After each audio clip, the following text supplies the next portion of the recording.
اللہ ہم خاتم النبیین کی قرآنی تفسیر کے بعد اب حدیث نبوی کی روشنی میں اس کی تفسیر بتائیں گے۔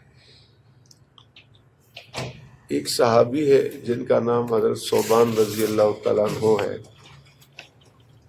وہ حدیث نقل کرتے ہیں عن ثوبان رضی اللہ تعالیٰ عنہ قال قال رسول اللہ صلی اللہ علیہ وسلم انه سيكون في امتی كذابون ثلاثون كلهم يزعم انه نبی وانا خاتم النبیین لا نبی بعد۔ یہ حدیث پاک امام ابو داؤد رحمۃ اللہ علیہ نے کتاب الفتن میں ذکر کی ہے، اور اسی طرح امام ترمذی رحمۃ اللہ علیہ نے ترمذی شریف میں اس حدیث کو ذکر کیا ہے۔ اس میں حضرت ثوبان رضی اللہ تعالیٰ عنہ فرماتے کہ جناب رسول اللہ صلی اللہ علیہ وسلم نے فرمایا کہ میری امت میں 30 جھوٹے پیدا ہوں گے، کذابون ثلاثون، 30 جھوٹے پیدا ہوں گے، اور کلہم یزعم انہ نبی، ہر ایک یہی کہے گا کہ میں نبی ہوں، وانا خاتم النبیین، میں خاتم النبیین ہوں۔ اب اس کی تفسیر آپ صلی اللہ علیہ وسلم خود بتا رہے ہیں۔ خاتم النبیین کی تفسیر کیا ہے؟ لا نبی بعدی، میرے بعد کوئی نبی نہیں، حدیث نے بتا دی۔ اس حدیث پاک میں آپ صلی اللہ علیہ وسلم نے لفظ خاتم النبیین کی تفسیر لا نبی بعدی کے ساتھ خود فرما دی ہے، کوئی اشکال نہیں، کوئی ابہام نہیں، واضح کر کے بتا دیا۔ اس لیے حافظ عماد الدین ابن کثیر رحمۃ اللہ علیہ اپنی تفسیر میں اس آیت کے تحت چند احادیث نقل کرنے کے بعد ایک 8 سطر پر مشتمل نہایت ایمان افروز ارشاد فرماتے ہیں۔ اس کے چند جملے: وقد اخبر اللہ تبارک و تعالی فی کتابہ ورسولہ صلی اللہ علیہ وسلم فی السنۃ المتواتر عنہ انہ لا نبی بعدہ۔ امام حافظ ابن کثیر رحمۃ اللہ فرماتے ہیں کہ اللہ تعالیٰ نے اپنی کتاب میں اور جناب رسول اللہ صلی اللہ علیہ وسلم نے اپنے احادیث مبارکہ میں، سنت متواترہ میں یہ اعلان کر دیا ہے کہ حضور کے بعد کوئی نبی نہیں ہے، لا نبی بعد، آپ صلی اللہ علیہ وسلم کے بعد کوئی نبی نہیں ہے، یہ واضح ہو گیا۔ لیعلموا، تاکہ لوگ جان لیں، ان کل من ادعى هذا المقام بعدہ، کہ جس نے بھی جناب رسول اللہ صلی اللہ علیہ وسلم کے بعد نبوت کا دعویٰ کیا، فهو کذاب، تو وہ جھوٹا ہے، افاک، من گڑت کہانیاں بنانے والا، دجال، دجال ہے، ضال، گمراہ ہے، مضل، دوسروں کو گمراہ کرنے والا ہے، ولو تخرق وشعبذ واتى بانواع السحر والطلاسم، اگرچہ وہ خوارق عادت کام کرے اور شعبدہ بازی کرے، دیوار کو دوڑائے، آپ نہیں سمجھ گئے بات کو، فرمایا، اور مختلف قسم کی جادو اور طلسماتی کرشموں کا مظاہرہ کرے، یہ آدمی دجال ہے، نبی نہیں ہو سکتا۔ بس یہ کنفرم بات قرآن سے اور حدیث سے۔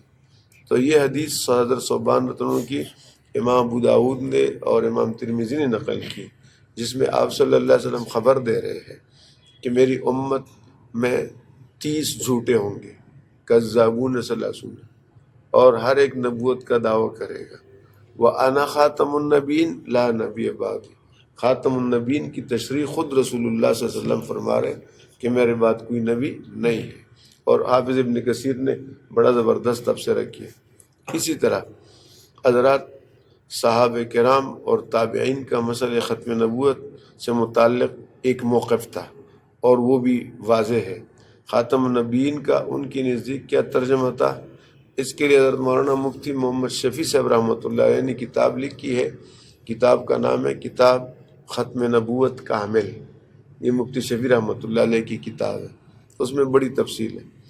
اس کی تیسرے حصے میں حضرت لکھتے ہیں کہ یہاں پر صرف 2 تابعین کرام کی آراء مبارکہ درج کی جاتی ہے۔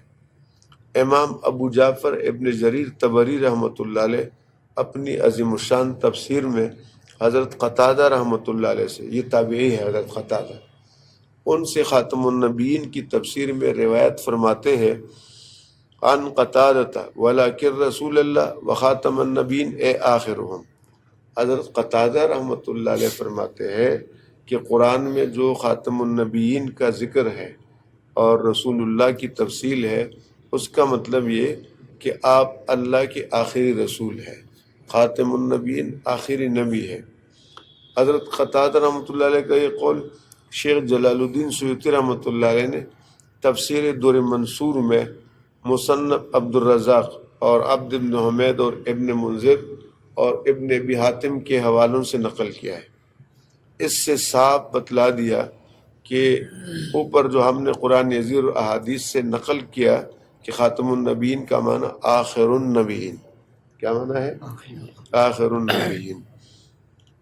کیا اس میں کہیں تشریعی یا غیر تشریعی، بروزی اور ذلی کی کوئی تفصیل ہے؟ بالکل نہیں ہے۔ قادیانی یہ من گھڑت طریقہ اختیار کر کے کہ مرزا غلام قادیانی تو ذلی نبی تھا، بروزی نبی تھا، اس میں کوئی گنجائش نہیں ہے کسی بھی صورت کی، اور نہ اس طرح کوئی تقسیم شریعت میں موجود ہے کہ نبوت کی قسم کی جائے، ذلی نبوت اور بروزی نبوت اور تشریعی اور غیر تشریعی، یہ تقسیم کہیں بھی نہیں ہے۔ سیدھی سی بات ہے کہ جناب رسول اللہ صلی اللہ علیہ وسلم آخری نبی تھے اور آپ کے بعد کوئی نبی نہیں۔ حضرت عبداللہ ابن مسعود رضی اللہ تعالیٰ عنہ کی قرأت ہی آیت مذکورہ میں ولیکن نبینا خاتم النبیین ہے، جو خود اس معنی کی طرف ہدایت کرتی ہے جو بیان کی گئے۔ اسی طرح امام جلال الدین سیوطی نے در منصور میں عبد ابن حمید کے حوالے سے حضرت حسن رحمۃ اللہ علیہ سے نقل کیا، وہ بھی تابعی ہے۔ عن الحسن فی قولی وخاتم النبیین قال ختم اللہ النبیین بمحمد صلی اللہ علیہ وسلم وکان آخر من بعث، کہ اللہ تعالیٰ نے جناب محمد صلی اللہ علیہ وسلم پر نبوت کو ختم کر دیا، اور سب سے اخیر میں اللہ کی طرف سے جو پیغمبر آیا وہ آخری نبی حضرت محمد صلی اللہ علیہ وسلم کا ہے۔ تو بہت واضح ہو گیا، لہٰذا ہم نے آپ کو ایک تو حدیث سے واضح کر دیا اور دو تابعین کا، حضرت حسن بصری رحمۃ اللہ علیہ کا اور حضرت قتادہ کا حوالہ دیا کہ اس کا معنی یہ کہ آپ کے بعد کوئی نبی نہیں آئے۔ باقی انشاءاللہ اگلے درس میں۔